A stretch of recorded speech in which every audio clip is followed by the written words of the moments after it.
And this is another one of those ways. Can you get around Esper Dragons? One of the dangers has been the more mid-rangey you get, the tougher this matchup becomes.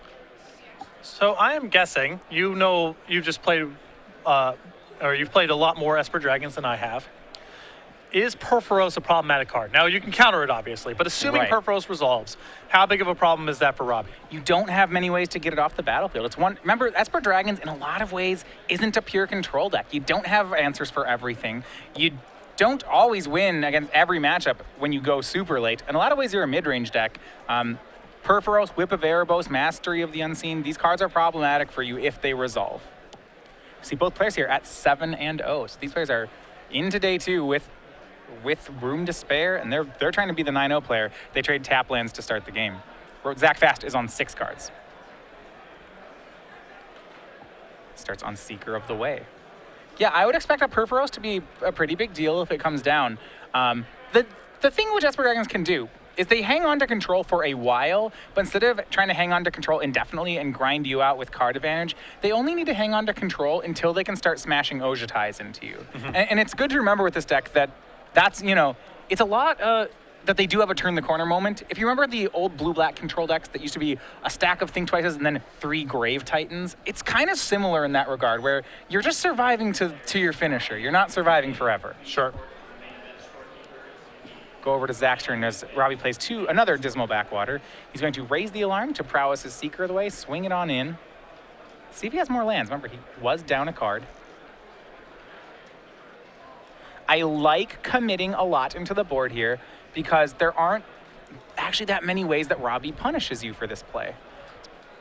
No, and you know, the big thing you got to worry about is turn 5 Crux of Fate, but that's a lot different than the 4-mana sleepers we've seen in Standard over the last couple of years. And you know, Zack just has to get the ball rolling here, so he can afford to be pretty aggressive with the way he develops early on. Yeah, it's insurance against Foul Tongue Invocation, actually. Would you look at the kill spells that Robbie plays at 3? It's Hero's Downfall, Foul Tongue Invocation, and Dissolve. No, getting that Raise the Alarm main phase, sorcery speeding it on turn 3 is probably the correct play. And heads up on him to know that, because that kind of play feels awkward. Yeah. Now, a problem for Zack in the matchup here, at least game 1, is he does have a fair amount of explicit creature removal. There's 3 copies of Chain of the Rocks, 2 copies of Valorous Stance, which has other utility, but it's hard to cash in that profitably. 3 copies of Lightning Strike as well, which is not super efficient. So, especially on a mulligan, if he draws a lot of these creature removal spells or these cards that are hard to cash in for value, it's going to make it much easier for Robbie to sort of get to the 5th or 6th turn of the game, deploy a dragon at a reasonable light total, and take the game over from there. Yeah, swings in for 4 damage. Robbie down to 15, but Zack's still stuck on 2 lands as he'll pass again. Robbie's going to go ahead and end step, crack a fetch land. Might throw out something like a Hero's Downfall here, wanting to hold up Dissolve as well. He's ahead by enough that he doesn't have to kill spell straight away. He can take damage and then kill spell on end step. Really a show of strength. You see he does have a copy of Silumgar's Scorn in his hand, and regardless whether he has the dragon, which I believe he does, the fact that Zack's choked on mana, I mean, Silumgar's Scorn is counter spell. Yeah, and Robbie gets to play that classic control game now of leave my mana up in case you deploy something that I need to counter, and if you don't, pick apart your board with removal spells. Yeah. Although I believe Robbie may be without white mana, both in play and in his hand. And if that's the case, that's a reprieve for Zack here, because with the pace of the game right now, turn 5 Dragon Lord Ojutai is going to be pretty hard for him to beat. And if Robbie doesn't have it, then he's got to try to weather the storm with removal spells and counter spells. And Zack's pretty well equipped to play that game. Goblin Rabble Master at the play from Zack. Robbie cannot let that one happen. He'll Silumgar Scorn it. Since Zack's tapped out, he's going to go ahead and not reveal the dragon. Robbie's probably pretty happy just to be trading cards in any capacity. He does have Dig Through Time in his hand, so filling up his graveyard is just great. Yep. He's happy to make these kind of exchanges. He's got to be concerned now with Zack having the 3rd land and the new wave of threats coming. Robbie doesn't have unlimited defenses here, but if he can hold off for long enough to find white mana, and I believe he's drawing Quetzalcoatlus this turn, huge draw, then he can just slam down Dragon Lord Ojutai. And that's the thing, and I like Robbie's play a lot here. You know, you look at this and you say, hey, he could Dig Through Time, or he could just smash Ojutai, and I think one of the, you know, kind of the newbie mistakes of the deck is to say, oh, you know, I'll draw some cards, I'll kill his things. I like the wherewithal that Robbie has to know that, no, this deck is about hitting people with Ojutai a lot of the time. And there was a risk here. I don't know if he's familiar with Zack's list, but if Zack had land number 4 and deployed Perforos, Ojutai may not be able to keep him up. Absolutely true. He's going to swing in with 2 tokens. Ooh. All right. Now you have to think, what is going on? What could happen? The card that I would probably guess if I was in Robbie's seat here is Titan Strength. He's going to call it. He'll block. Yeah. And I agree. Yeah, that's too weird. And it's not even that, if he has it, it's not even that bad for you. You're also playing against a Chain to the Rocks deck, so you untap, you attack with Dragon Lord Ojutai. There's no guarantee this thing goes all the way. So you No. get to cash in for a token and a pump spell. In the worst case scenario, it's not the end of the world. Yeah, and Zack's attack there, I mean, the problem is that if you aren't attacking into Ojutai, what are you doing at that point? You know, if you could try to hold up a kill spell for it, like a Valor stance. He's just going to get hit, go down to 18, and now Robbie will anticipate. Sees Foul Tongue Invocation as one of the top 3. I believe he also has a counter spell of some sort. The Foul Tongue gives him a lot of insurance against a red deck, but if he doesn't have a hard counter, you may just see him take the counter. It's sitting back on a hard counter and a dig through time is a great position for Robbie Calhoun. Yeah, he can fight over, if he's concerned about Chain of the Rocks. Now, Zack doesn't have a mountain right now, but, he gets to pick the fight and save Dragon Lord Ojutai if that comes up, and if not, it's going to hold some good play out of Zack. Yeah, I believe Dissolve was the card taken by Robbie. See a lot of lands here, and he's going to go ahead and play the fetch lands. The reason here is he wants to be able to dissolve and dig through time in the same turn, and he can only do that if he adds a card to his graveyard with a fetch. Exactly. The Dissolve is the 4th card, the Polluted Delta is the 5th card, then he has 3 mana left over, 5 cards in the graveyard, and he can cast Dig Through Time. Very good use of just being efficient here from Robbie. End to step, secure the weights for from Zack Fast. It was just a secure for 2, but that was enough for Robbie to dissolve. Maybe just Robbie wants to make sure Dissolve gets in the graveyard, and this card's not the best, but it's something. I think he's committed to dissolving the first reasonable play. And look, Robbie's at 10 right now. If he doesn't have Bioblight in hand, I feel like he's got to pick a fight over something like Secure for 2. You don't want to go down to 7 here, and what else are you going to dissolve? Outpost Siege in Zack's hand. If he hits the 4th land, he does have some real good 4-drops. Here comes the token. That's for 1. Robbie down to 9. And doesn't have land. You see, he does have that copy of Perforos in his hand. With the 4th land, that would have been a lot of damage. But the window may just have closed. So Robbie fetches down to 9, puts a 5th card in the graveyard, and he's going to go digging. Now, Zack's deck has a lot of 4s, and it's only got 22 lands. So it's not that unreasonable that this has happened. But he's had a couple spots here where he had ripped land number 4 untapped and deployed Perforos. Even if Robbie drew pretty well off of Ojutai and so forth, he could still be in trouble. Yeah, a danger actually here, if you look at the specifics of Zack's lands, he has Tempo, Plains. I believe he is stuck with a Change to the Rocks in his hand as well. And there's only 8 mountains in the list. There's no copies of Evolving Wilds or other ways to sort of cheat that thing. So Chain of the Rocks is not going to be very consistent for Zack. Yeah, this is one of the, it's not a good card in the matchup to begin with. It may have been good this game, but not even going to get to do that. I think Zack would have been happy to be able to cast it. I mean, Yeah. it would have answered Dragon Lord Ojutai or drawn out a counterspell and would have only cost 1 mana, but them's the breaks. Here's that end step dig through time from Robbie. He had to go down to fetch to 8, I believe, to cast it. And this is one of the things, dig through time is really good. It doesn't always just win the game when you cast them on an advantage board state. Sometimes you just find you can just find some pretty mediocre things. Yeah, it's especially the case when you need to make land drops. Not that Robbie's in that spot right now, but when you're in a spot where you have to take a land and a card, That's not even that good. it's not even really that good. It's a lot like Courser of Krufix, where you get a free land and then draw a spell. Yep. And you do it once. You're like, okay, that's nice, but it's not game winning. And you might have had to time some spells kind of awkwardly along the way to be able to resolve it on time. Right. This time, though, Robbie, no problems of lands. He's taking spells. Looks like he just took another dig through time and a removal spell of some sort. Which, think about it, that's paying a lot of mana and resources to net 1 card. Dig Through Time is a curious card for Robbie to want there. I didn't get a good look at the other options he had afforded to him, but it's hard to imagine this game goes on for long enough that you're able to resolve the second Dig Through Time, and it was relevant. Yeah. And this Ojutai hits again, and now the options were great. He had Crux of Fate, Bioblight, and Foul Tongue Invocation all as options off that Ojutai trigger. And I believe taking Foul Tongue Invocation, a real show of strength from Robbie. Yeah, Robbie probably is primarily concerned with getting burned out at this point. And Yep. so gain 4 life, kill a token. Robbie's happy to take that card here. Well, that dig through time found him a Silumgar's Scorn, so the game has switched. Instead of being on the defense, Robbie's picturing this deck as being on the offense. He's going to hit with Ojutai and counter removal spells for Ojutai. And in situations he's on the offense, he has on a 3-turn clock, So instead of wanting to find answers like Crux of Fate, he wants to find life gain, things that make him win the race. Yeah. He's not a control deck anymore. Exactly, and he's just worried about preventing the weird punk outs that involves Ojutai getting killed or just a lot of burn spells coming and not being able to interact with it. So life gain's valuable for him. Counter spells are great. Yeah, here's a swing.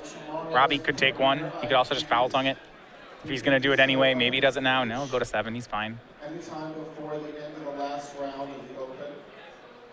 I might foul tongue anyway here. If you'd like to get some extra Yeah. sleep and show up Okay.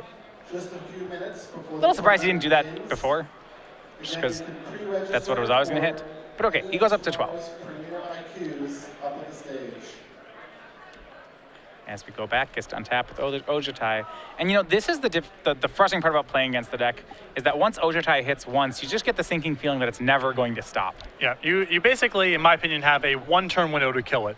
If they connect once, anticipate, and you can kill it after that, you're probably okay. You're not buried yet. But the second hit, it's often just too much to overcome.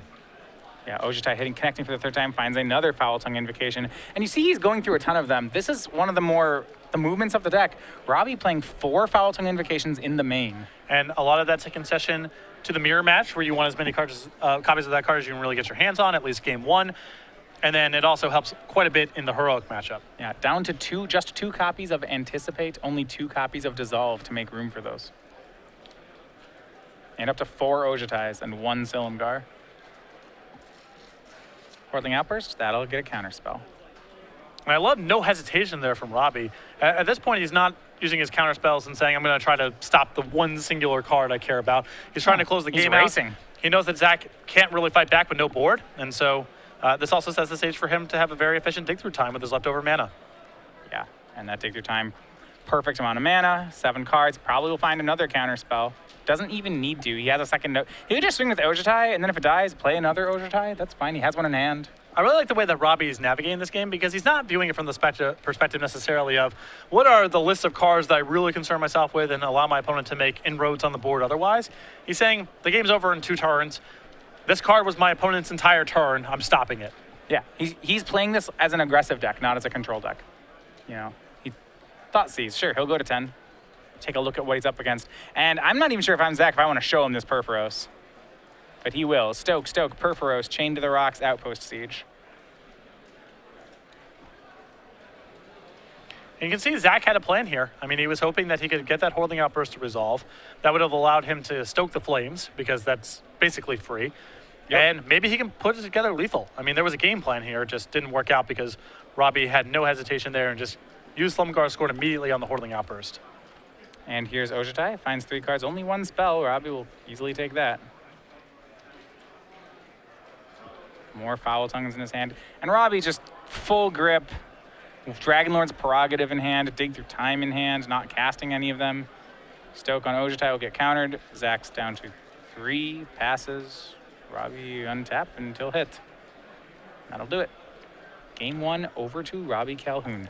Very efficient, very fast game. And that's great for Robbie too, that you're playing a deck where there's risks of the clock being an issue, and whenever you're able to win game 1 and you see 36 minutes on the clock, that gives you some insurance, because if you play a protracted game 2, you're going to have a lot of time to work with. So there's a lot of incentives there for Robbie to try to end the game as fast as possible, and I really liked his approach of, once he got ahead on the board, he was very aggressive in using removal spells and counter spells to prevent Zack from getting any traction in the game, and won a very quick game 1 as a result. All right, players are getting ready to sideboard for game 2. One thing we have coming up, as we do every Pro Tour weekend, this summer we're going to have the 2015 Star City Games Summer Regionals. Those are taking place on August 1st, which is the same weekend as Pro Tour Magic Origins. We have this unique playmat that made. This is the selfie playmat parody, which is the Oscars shot from, if you've seen that, when featuring Ellen DeGeneres. This happened during the Oscars. You had a lot of celebrities all together. Well, we've done our own celebrities. There are our game night creatures and pins, and they're all here mugging for the camera as well. This is guaranteed to the first 200 pre-registered people at each regional, so you are going to want to pre-register for that. We're just unveiling the playmat for now, but registration and things and locations will come out later on. Remember, this is August 1st, and you can find out about it at starcitygames.com/regionals. Keep in mind, these are always run, our state championships, our regional championships, they're run on Pro Tour weekends. So if you're not qualified and you live in the United States, you can head over to starcitygames.com regionals as we get a little bit closer to the event. Find out the regional championship closest to you and participate in some high-level competition. we had our state championship that was standard on Saturday, and then a modern state championship on Sunday that was very well received. And so we're excited to bring this event back August 1st, Pro Tour weekend. I got to play that for the first time. Ooh. It was sweet, yeah. What'd you play? I played Amulet Bloom in Modern. Yeah, I made top 8, but I was not the state champion. Okay. I played the mirror match in top 8. That's not fun.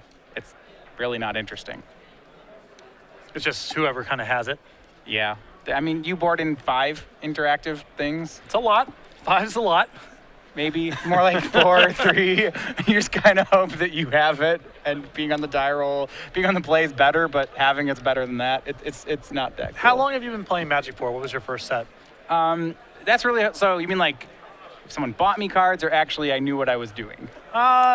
Somewhere in the middle of those two spots. I'm not saying we'll fully say formed 2. Rookie of the Year Matthias Hunt, but you kind of knew what the decks were and you were okay. In college, I went to some Magic Club meetings. That would have been 2005. Okay, so this There might we be a go. little bit before your time, but in the old magazines, there's something called Magic the Puzzling, which is just, here's I've this seen that book. very Yeah. complicated board state and figure out not even necessarily how to win the game. Often the puzzles were figure out how to get to 100 life or figure out how to kill all of your opponent's creatures or whatever the case may be.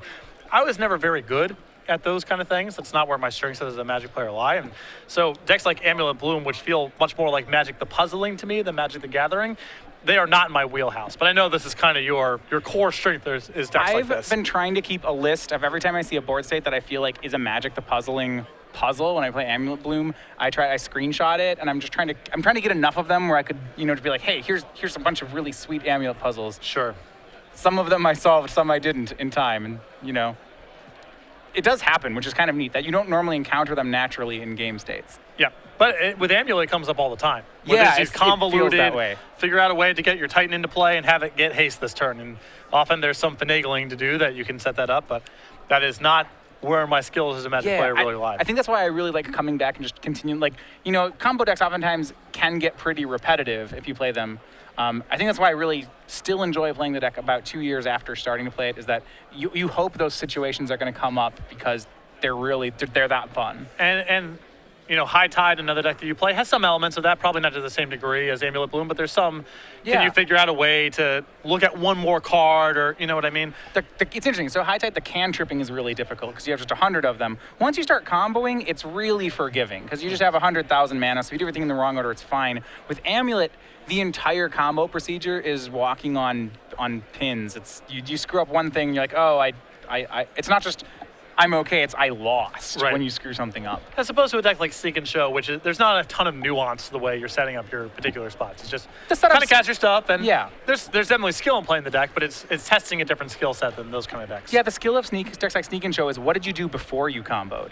What did you, right? When did you go for it? What did you cantrip into? I mean, the actual, how did you cast Show and Tell? What did you put into play? That's not really. There's a lot of pressure on your opening hands. Sure. How good are your mulligans? That definitely gets tested with that sort of deck. But yeah. I've often said the reasons I don't, even though I've loved combo decks, I don't like twin combo, is the actual skill to being a great twin player is the people who are good twin players aren't good combo players. They're good blue-white Delver tempo players. That's the skill to playing twin. The actual combo part is, the deck's not even a combo deck. Yeah. I played it expecting to combo people, and then I got really disappointed. I ran in one event and said, I'm not any good at this. You were winning with Batterskull more than you were winning with... No, I tried to win with Splinter Twin. That was the problem. Yeah. I wanted to twin people, and I came to the reason of, this is horrible. Why am I trying to do this? Mm-hmm. And I was like, wait, this is a Delver deck in disguise. And then I played something else. It's Blue-Red Snapcaster with twin combo. Yep. That. So it looks like Zack is happy with his 6-card hand for the second game in a row. Robbie going down to 5 cards. On the draw, that may be fine for Esper Dragons. Well, the concern that I have for the matchup with Zack Mulligan, even with Robbie going to 5 cards, is I feel like the core of Zack's deck, the power of it is coming from 4-mana plays, especially in this matchup. Outpost Siege, Chandra Pyromaster, Perforos especially. Those are challenging cards for Esper Dragons to beat sometimes. And when he mulligans with only 22 lands in his deck, there's just a high probability he doesn't get there. And his 1 and 2 and 3 mana plays are not so threatening that Robbie is out of the game even on a mulligan to 5 cards. Yeah, I mean, his cards by themselves don't seem to be very powerful. Where they do great 2-card interactions, which get really good. Perforos is fine.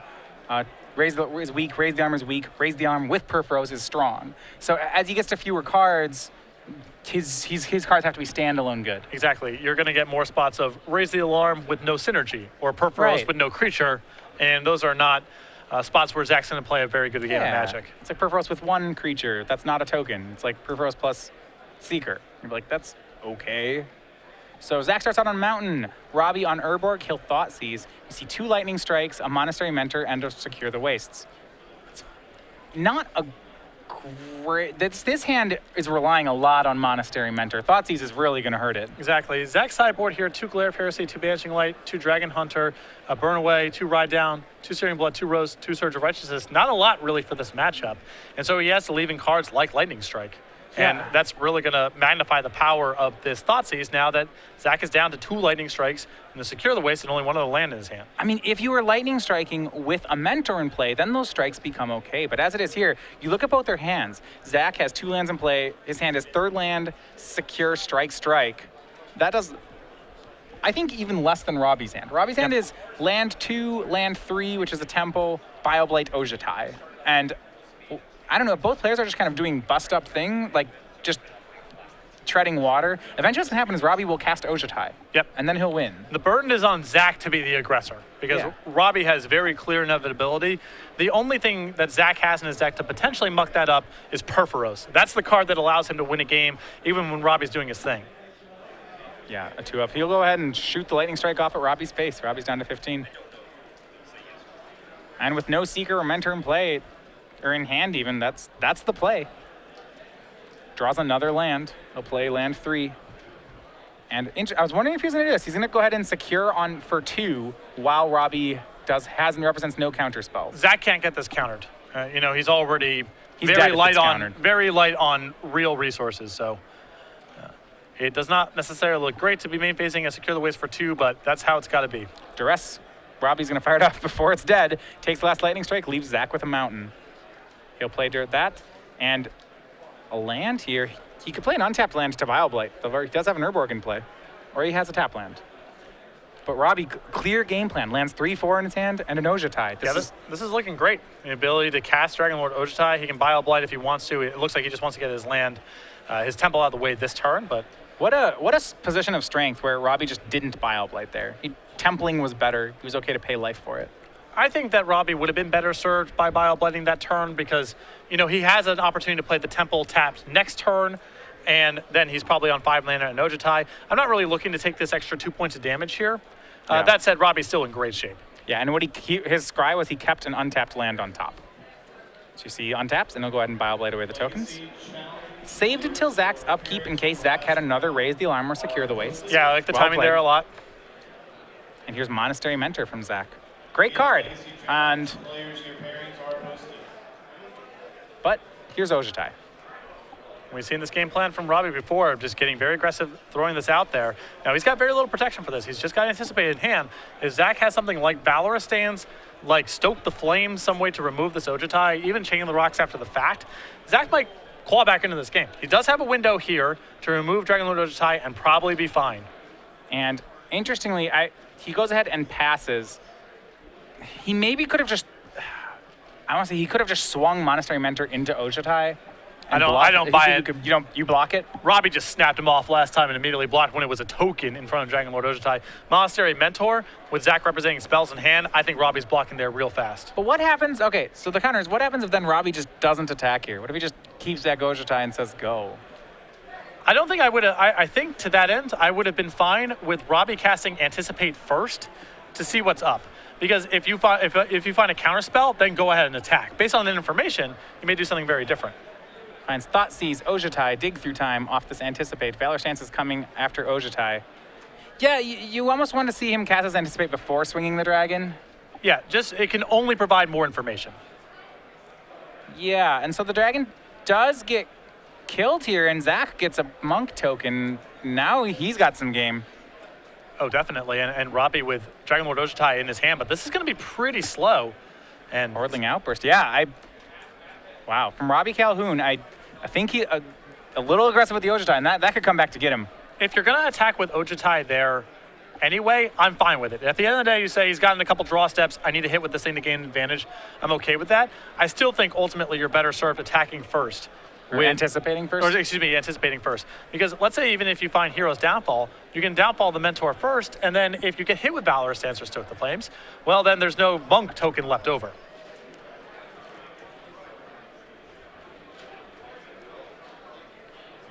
The other side is that way he gets to know whether or not Zack has a kill spell before he anticipates.